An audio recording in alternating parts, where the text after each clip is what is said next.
જિલ્લા રજિસ્ટ્રાર સહકારી મંડળીની કચેરીના વર્ગ 3ના 2 અધિકારીઓ લાંચ લેતા ઝડપાયા છે. આઉટસોર્સ કમ્પ્યુટર ઓપરેટરની પણ પકડ કરવામાં આવી છે.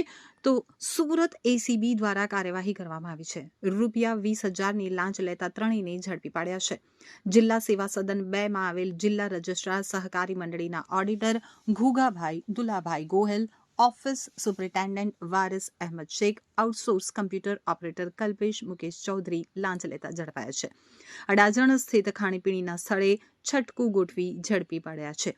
તો ફરિયાદીએ સહકારી મંડળીની નોંધણી માટે અરજી કરી હતી, જે નોંધણી અંગેનું પ્રમાણપત્ર આપવાની કાર્યવાહીના અવેજ પેટે ₹25,000ની લાંચ માંગી હતી. રકઝકના અંતે 20,000ની લાંચ આપવા નક્કી થયું હતું. ફરિયાદીએ સુરત એસીબીનો સંપર્ક કર્યો હતો, જેના આધારે છટકાનું આયોજન કરવામાં આવ્યું હતું. તો ઓડિટર દ્વારા ઓફિસ સુપ્રિન્ટેન્ડન્ટને મળવા જણાવ્યું હતું અને ઓફિસ સુપ્રિન્ટેન્ડન્ટે ટેલિફોનિક વાતચીત કરી કમ્પ્યુટર ઓપરેટરને લાંચની રકમ આપવા જણાવ્યું હતું.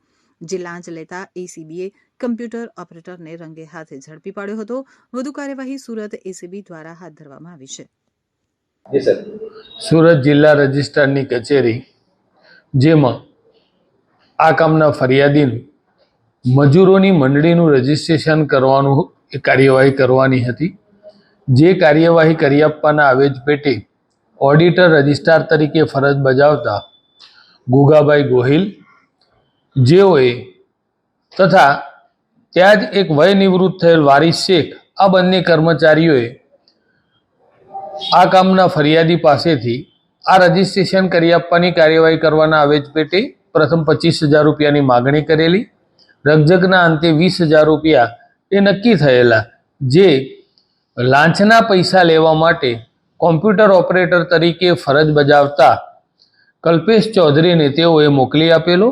એ ₹20,000ની લાંચ લેતા આ રેડ હેન્ડ પકડાયેલા. બાદ વારિસ શેખ તથા ગુગાભાઈ ગોહિલ, આ બંનેની અટકાયત કરવામાં આવી છે. આમ કુલ ત્રણેયની અટકાયત કરી અને આગળની કાર્યવાહી હાથ ધરેલી છે. આ ગુગાભાઈ ગોહિલ છે, જે છેલ્લા 10 વર્ષથી તે આ જિલ્લા રજિસ્ટ્રારની કચેરીમાં નોકરી કરે છે, જેનો પગાર ₹48,000 છે. તથા વારિસ શેખ એ વયનિવૃત્ત થયેલા છે, જેઓનો પગાર ₹40,000 છે. તથા કલ્પેશ ચૌધરી આઉટસોર્સિંગનો કર્મચારી છે, જેનો પગાર ₹10,500 છે.